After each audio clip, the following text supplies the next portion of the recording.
క్రాస్‌ని మనం ఎగతాళి చేసేటప్పుడు, క్రాస్ మీద ఆయన ఇచ్చినటువంటి ఎథిక్, సిలువ మీద ఆయన ఇచ్చినటువంటి నైతిక విలువ ఏంటో తెలుసా? సిలువ ఎక్కే ముందు ఆయన దాన్ని నోటి మాటలతో చెప్పాడు.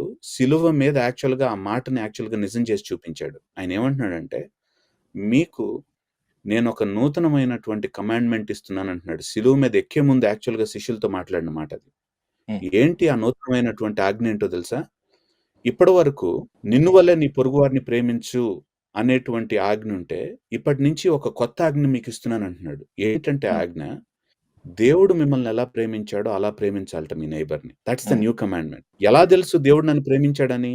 దేవుడు నన్ను ఎలా ప్రేమించాడంటే, ఇంకొకడిని అవమానించటం, ఇంకొకడిని చంపేయటం కాదట ప్రేమంటే. ఇంకొకడి కోసం చచ్చిపోవటంట, ఇంకొకడి కోసం అవమానాన్ని తీసుకోవటంట ప్రేమంటే. So, I think we need to see క్రాస్‌ని ఎగతాళి చేసేటువంటి వాళ్ళకి, హ్యుమానిటీని యాక్చువల్‌గా ఎలా ట్రీట్ చేయాలో కూడా తెలీదు వాళ్ళకి. అందుకనే క్రాస్‌ని ఎగతాళి చేసినటువంటి వాళ్ళందరూ గూడా వేరే వాళ్ళని రెచ్చగొట్టటం, ఒకళ్ళని ఇంకొకళ్ళు అవమానించండి అని రెచ్చగొట్టటం ఎందుకు మనం చూస్తామో తెలుసా? కారణం ఏంటో తెలుసా?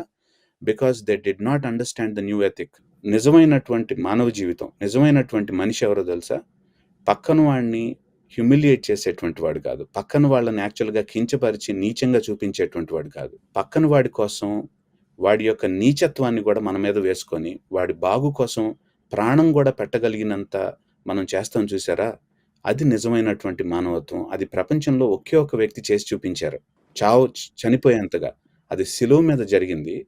దేవుడే మనిషిగా వచ్చి, మనిషి యొక్క అసహ్యాన్ని, మనిషి యొక్క చండాలాన్ని తన మీద వేసుకొని, దాన్ని అది వేసినప్పుడు కూడా మనల్ని ప్రేమిస్తూ మన మంచి కోసం, తండ్రి వీరేం చేస్తున్నారో వాళ్ళకి తెలీదు, క్షమించండి అని అంటున్నారు చూసారా? అది నిజమైనటువంటి ఎథిక్.